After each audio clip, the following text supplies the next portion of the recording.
আসসালামু আলাইকুম রাহমাতুল্লাহ। হ্যালো ভিউয়ার্স, সপ্তম শ্রেণীর শিক্ষার্থী বন্ধুরা, আশা করি ভালো আছো। ম্যাথ এডুকেয়ার জোন অনলাইন শিক্ষা পরিবারের পক্ষ থেকে তোমাদের সবাইকে স্বাগতম। আজকে আমরা তোমাদের গণিত বইয়ের একাদশ অধ্যায় তথ্য ও উপপাদ্য নিয়ে আলোচনা করব। চলো আলোচনা শুরু করা যাক। দেখো, এখানে বলা আছে, আমরা আগের শ্রেণীতে জেনেছি পরিসংখ্যান হচ্ছে বিজ্ঞানের একটি শাখা। পরিসংখ্যান কি? পরিসংখ্যান হচ্ছে বিজ্ঞানের একটি শাখা। এমসিকিউ আসতে পারে, এখান থেকে টাঙা রাখো, আমি মার্ক করে দিই। পরিসংখ্যান হচ্ছে বিজ্ঞানের একটি শাখা যা সংখ্যায় উপস্থাপনযোগ্য তথ্য ও উপপাদ্যকে সুশৃঙ্খলভাবে সাজিয়ে উপপাদ্যগুলোর মধ্যে তুলনাকরণ ও সমজাতীয় উপপাদ্যের মধ্যে সম্পর্ক প্রতিষ্ঠার মাধ্যমে একটি ঘটনাকে খুব অল্প সময়ে পূর্ণাঙ্গভাবে সংখ্যাবাচক ব্যাখ্যা দেয়। পরিসংখ্যানে উপপাদ্যসমূহের বিবরণ এক নজরে চট করে বোঝার জন্য নানা ধরনের লেখচিত্র ও সারণীর ব্যবহার করা হয়। চমৎকার একটা সহজ অধ্যায়। এর অঙ্কগুলো খুবই সহজ এবং গুরুত্বপূর্ণ। প্রত্যেকটা পরীক্ষায় এর অঙ্কগুলো থাকে এবং এগুলো ষষ্ঠ শ্রেণী, সপ্তম শ্রেণী, অষ্টম শ্রেণী, নবম দশম শ্রেণী সব ক্লাসেই আছে। এখন থেকে ভালো করে শিখলে এগুলো পুরো ক্লাসে কাজে লাগবে। চলো আমরা বিস্তারিত শিখে নিই। দেখো, এখানে বলছে এই অধ্যায় শেষে শিক্ষার্থীরা কী কী শিখতে পারবে, এখান থেকে তোমরা চোখ বুলিয়ে দেখে নিবা। আমরা সরাসরি এই 11.1 তথ্য উপপাদ্য নিয়ে আলোচনা করব। ঠিক আছে? ষষ্ঠ শ্রেণীতে আমরা তথ্য উপপাদ্য সম্বন্ধে জেনেছি। সংখ্যাভিত্তিক কোনো তথ্য বা গণনা হচ্ছে একটি পরিসংখ্যান। তোমাদেরকে একটা প্রশ্ন করতে পারে যে পরিসংখ্যান কি? ঠিক আছে, তোমরা এইভাবে লাগবে, আমি বলে দিই। কোনো ঘটনা সম্পর্কিত সংখ্যাসূচক তথ্যকে পরিসংখ্যান বলে। ঠিক আছে, আমি কথাটা বলে দিলাম, তোমরা এই লেখাটা নোট করে নিবে, তখন মুখস্থ করে রাখবে। আর তথ্য বা ঘটনা নির্দেশক সংখ্যাগুলো হচ্ছে পরিসংখ্যানের উপপাদ্য। এখানে একটা প্রশ্ন আছে, পরীক্ষা আসবে, উপপাদ্য কি আর তথ্য বা ঘটনা নির্দেশক সংখ্যাগুলো হচ্ছে পরিসংখ্যানের উপপাদ্য। ঠিক আছে, ধরা যাক কোনো এক পরীক্ষা সপ্তম শ্রেণীতে অধ্যয়নরত 35 জন শিক্ষার্থীর গণিতপ্রাপ্ত নম্বরগুলো হলো। এই যে 35 জন শিক্ষার্থীর গণিতে প্রাপ্ত নম্বর এখান থেকে শুরু করে এ পর্যন্ত দেওয়া আছে। ঠিক আছে, এখানে নম্বর সমূহ একটি তালিকা, এটি পরিসংখ্যান। সংখ্যা দ্বারা প্রকাশিত যে কোনো তথ্য এই পরিসংখ্যানের তথ্য। এই যে প্রশ্ন আবার এই জায়গায় দিছে, সংখ্যা দ্বারা প্রকাশিত যে কোনো তথ্য এই পরিসংখ্যানের কি? উপপাদ্য। ঠিক আছে, সুন্দর করে নোট করে মুখস্থ করে রাখবা। এই যেগুলো দেওয়া আছে সংখ্যা লিখে রাখছে 35 জন শিক্ষার্থী গণিতে, কেউ 80, কেউ 60, কেউ 70, কেউ 100, কেউ 95, কেউ 65 পাইছে, এগুলোই কি তখন এইভাবে লিখে কমা কমা সাজায় লিখে রাখছে, এটাই পরিসংখ্যানের উপপাদ্য।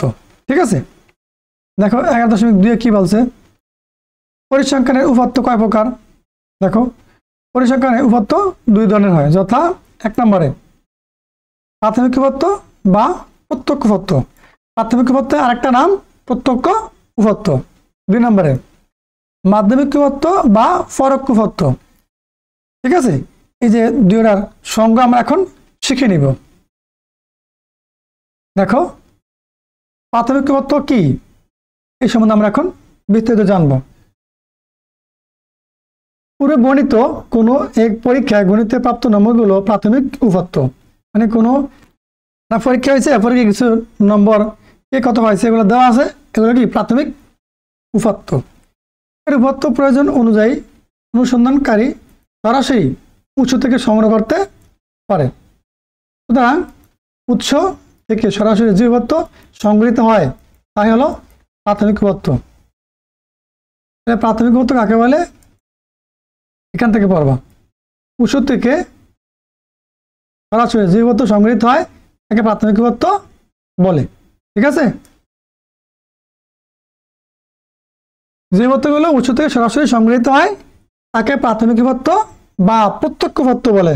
প্রাথমিক উপপাদ্য আর একটা নাম প্রত্যক্ষ উপপাদ্য। ঠিক আছে, মুখস্থ করে রাখবা। সরাসরি সংগৃহীত বিধায় প্রাথমিক উপপাদ্যের নির্ভরযোগ্যতা অনেক বেশি।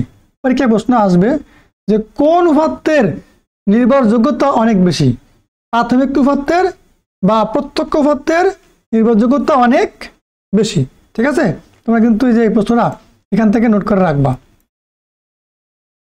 আবার আসো মাধ্যমিক উপপাদ্য। পৃথিবীর কয়েকটি শহরের কোনো এক মাসের তাপমাত্রা আমাদের প্রয়োজন। যেভাবে গণিতের প্রাপ্ত নম্বরগুলো আমরা সংগ্রহ করেছি, এভাবে তাপমাত্রা তথ্য আমাদের পক্ষে সংগ্রহ করা সম্ভব নয়। এক্ষেত্রে কোনো প্রতিষ্ঠানের সংগৃহীত উপপাদ্য আমরা আমাদের প্রয়োজনে ব্যবহার করতে পারি। মানে কি, একজনে ব্যবহার করছে তার কাছ থেকে আমরা সংগ্রহ করে ব্যবহার করতে পারি। সুতরাং এখানে কি উৎস হচ্ছে পরোক্ষ। পরোক্ষ উৎস থেকে যে উপপাদ্য সংগৃহীত হয় তাকে মাধ্যমিক উপপাদ্য বলে।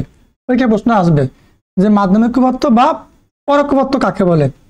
যে উপপাদ্যগুলো পরোক্ষভাবে উৎস থেকে সংগৃহীত হয় তাকে মাধ্যমিক উপপাদ্য অথবা পরোক্ষ উপপাদ্য বলে। ঠিক আছে, সুন্দর করে নোট করে রাখবে, এগুলো পরীক্ষা আসবে। অনুসন্ধানকারী যেহেতু নিজের প্রয়োজন অনুযায়ী সরাসরি এই উপপাদ্য থেকে সংগ্রহ করতে পারে না, সেহেতু তার নিকট এভাবে সংগৃহীত উপপাদ্যের নির্ভরযোগ্যতা কম। পরীক্ষা প্রশ্ন আটকে আসতে পারে যে কোন উপপাদ্যের নির্ভরযোগ্যতা অনেক কম? মাধ্যমিক উপপাদ্যের নির্ভরযোগ্যতা কম। ঠিক আছে, খেয়াল রাখবা, মাধ্যমিক উপপাদ্যের নির্ভরযোগ্যতা কম। আর কি বলছে 11.3 অবিন্যস্ত ও বিন্যস্ত উপপাদ্য। তাহলে অবিন্যস্ত উপপাদ্য কি দেখো, পূর্বে বর্ণিত শিক্ষার্থীদের গণিতে প্রাপ্ত নম্বরগুলো হলো অবিন্যস্ত উপপাদ্য। এখানে নম্বরগুলো এলোমেলোভাবে আছে, নম্বরগুলো মানে কোনো ক্রম সাজানো নেই। তাহলে আমি তোমাদেরকে বলে দেই অবিন্যস্ত উপপাদ্য কাকে বলে। যে উপপাদ্যগুলো মানে ক্রমানুসারে সাজানো থাকে না তাকে অবিন্যস্ত উপপাদ্য বলে। ঠিক আছে, আমি আবার বলছি, যে উপপাদ্যগুলো মানের ক্রমানুসারে সাজানো থাকে না তাকে অবিন্যস্ত উপপাদ্য বলে। তুমি এভাবে মুখস্থ করে লিখে নিবা। ঠিক আছে, লেখে মুখস্থ করে রাখবা। মানে কি, যেমন উদাহরণ দেবা কিভাবে 2 3 5 7 1 মানে এলোমেলো, আগে পরে কোনো সিরিয়াল নাই, এলো কি অবিন্যস্ত উপপাদ্য। ক্লিয়ার? আসো যে বিন্যস্ত উপপাদ্য। উপরে বর্ণিত নম্বরগুলো মানের ঊর্ধ্বক্রম অনুসারে সাজালে আমরা পাই। এই যে মানগুলোকে দেখো 50 55 60 60 60 60 65 65 65 70 70 75। মানে কি ওই যে ছোট থেকে বড় দিকে পর্যায়ক্রমে সাজাইছে। ঠিক আছে, দেখো এভাবে এই সাজানো উপপাদ্য সমূহকে বিন্যস্ত উপপাদ্য বলে। তাহলে আমি তোমাদেরকে এই বিন্যস্ত উপপাদ্য সংজ্ঞাটা বলে দিই, সুন্দর করে খেয়াল করে রাখো, তারপরে নোট করে প্র্যাকটিস করবা। যে উপপাদ্যগুলো মানের ক্রমানুসারে সাজানো থাকে তাকে বিন্যস্ত উপপাদ্য বলে। যেমন 1 2 3 4 5 6 7 ডট ডট, মানে কি সিরিয়াল দিয়ে সাজানো থাকে, এটা হচ্ছে কি বিন্যস্ত উপপাদ্য। যে উপপাদ্যগুলো মানের ক্রমানুসারে সাজানো থাকে তাকে বিন্যস্ত উপপাদ্য বলে। যেমন 1 2 3 4 5 6 ডট ডট। ঠিক আছে, আশা করি বুঝতে পারছো। আবার দেখো অবিন্যস্ত উপপাদ্যকে বিন্যস্ত করার সহজ নিয়ম। কিভাবে অবিন্যস্ত উপপাদ্যকে তোমরা বিন্যস্ত উপপাদ্যে রূপান্তরিত করবা। উপরে বর্ণিত প্রাপ্ত সর্বনিম্ন নম্বর 50, মানে এখানে যে সর্বনিম্ন নম্বর আছে এই 50 এবং সর্বোচ্চ নম্বর আছে 100। এই যে 100 মানে সবার শেষে 100। এখানে প্রাপ্ত নম্বরের ব্যাপ্তি হলো 50 থেকে 100 থেকে 50 বা 50 থেকে 100। এখানে এখন শ্রেণীবিন্যাস করার জন্য 50 বা 50-এর কম প্রতিজনক যে কোনো একটি সংখ্যা ধরা যায়। এখানে 46 থেকে শুরু করে প্রতি 5 নম্বরের ব্যবধানে শ্রেণীবিন্যাস গ্রহণ করা হয়েছে। মানে পরবর্তীতে সমাধান করছে শ্রেণীবিন্যাস 5 ধরে।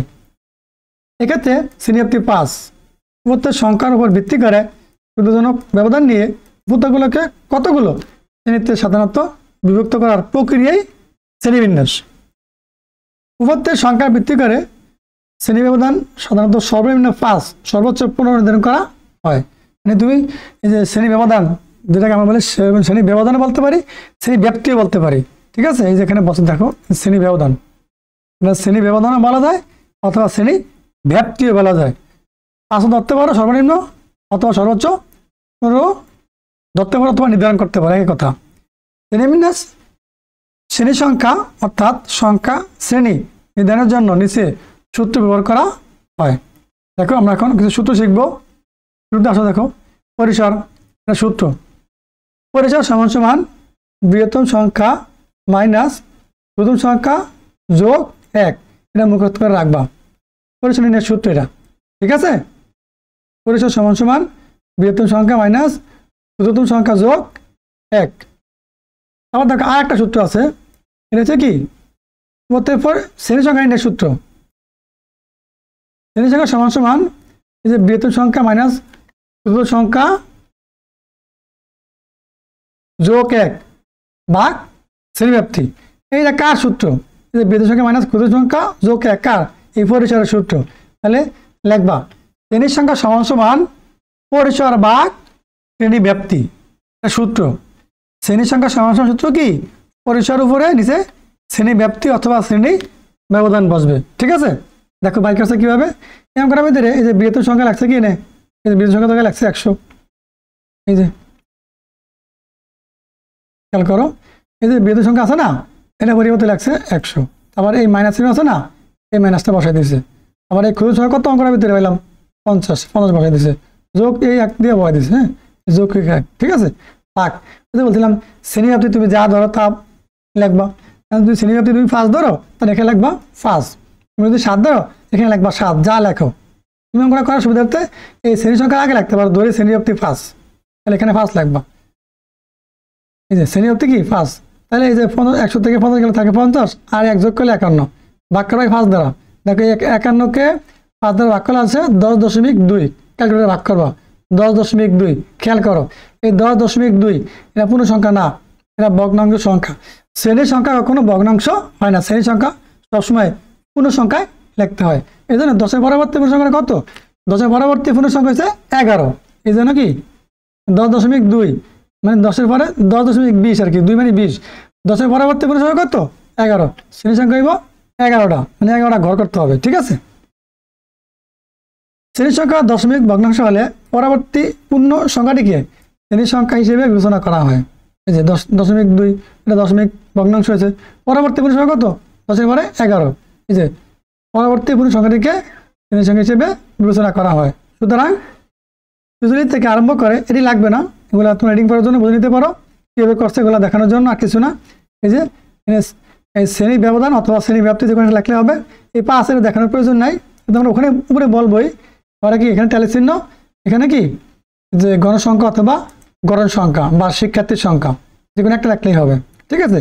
আমাদের করার ভিতরে এই যে 46 থেকে 50 এসে ট্যালি চিহ্ন ঘরে রাখবে 1 আসবে, তাহলে এনে একটা রাখবেন, এখানে 1, এখান থেকে 50 5 ব্যবধান, কিন্তু এই 46 থেকে গুনবা 46, 47, 48, 49, 50। এই যে এখান থেকে 55, এখানে ট্যালি চিহ্ন হবে একটা, এই জন্য এনে অঙ্কে লাগবে 1। 56 থেকে 60 দাগ হইবে করা 4টা, খারাপ দাগ 4টা, এই ট্যালি চিহ্নগুলো বলে ট্যালি চিহ্ন, ঠিক আছে? অঙ্কে লাগবে 4। তারপরে 61 থেকে 65 এখানে 4, এখানে অঙ্কে লাগবে 4। এখানে 66 থেকে 70 ট্যালি চিহ্ন 3টা, এখানে অঙ্কে লাগবে 3। 71 থেকে 75 ট্যালি চিহ্ন 4টা, অঙ্কে লাগবে 4। আর 76 থেকে 80-তে ট্যালি চিহ্ন 2টা, অঙ্কে লাগবে 2। 81 থেকে 85-তে ট্যালি চিহ্ন 5টা, 4টা দিবা সোজা মিলে আর 5টা বেলায় কোনা মিলে দিবা, ঠিক আছে? এটা বলে আর এইভাবে দেবা। এই কথাগুলো কিন্তু পুরো ভাষায় রিডিং পড়ার ভিতরে আছে। এই যে এখানে আমরা রিডিং পড়া এখানে বলেই পাবা। এই দেখো বলছে এই যে পঞ্চমটি কি তাহলে চিহ্ন 4টি জুড়ে আর এইবারে দাগ দিবা, এই যে তাহলে চিহ্ন দাগটা, কথাটা বলছে, ঠিক আছে? এখানে অঙ্কে লাগবে 5, এই থেকে 90 তাহলে চিহ্ন 4টা, অঙ্কে 4 লাগবা। এখানে থেকে 95 তাহলে চিহ্ন 4টা, অঙ্কে লাগবে 4। 93 থেকে 100 তাহলে চিহ্ন 3টা, অঙ্কে লাগবে 3। দেখো মোট মানে এগুলো যোগ করবা, এই যে এই মানগুলো একটি যোগ করলে কত আসবে? এখানে আসবে কত? 35, ঠিক আছে? এই কিন্তু গণসংখ্যা নির্বাচন সারণী তৈরি করা হয়ে গেছে। ঠিক আছে শিক্ষার্থী বন্ধুরা, আজকে ক্লাসটা খুব চমৎকার একটা ক্লাস, তোমরা শুরু থেকে শেষ পর্যন্ত মনোযোগ সহকারে ক্লাসে দেখো, আশা করি গণিত অনেক কিছু শিখতে পারবে। এর সাথে তোমাদের সকল বিষয়ের ধারাবাহিক ক্লাস আমাদের এই ম্যাথ এডুকেশন এই ইউটিউব চ্যানেলে পেয়ে যাবা, সেখান থেকে নিয়মিতভাবে দেখে নাও। পরবর্তী ভিডিও দেখার আমন্ত্রণ জানিয়ে এখানে বেঁধে নিচ্ছি। আল্লাহ হাফেজ।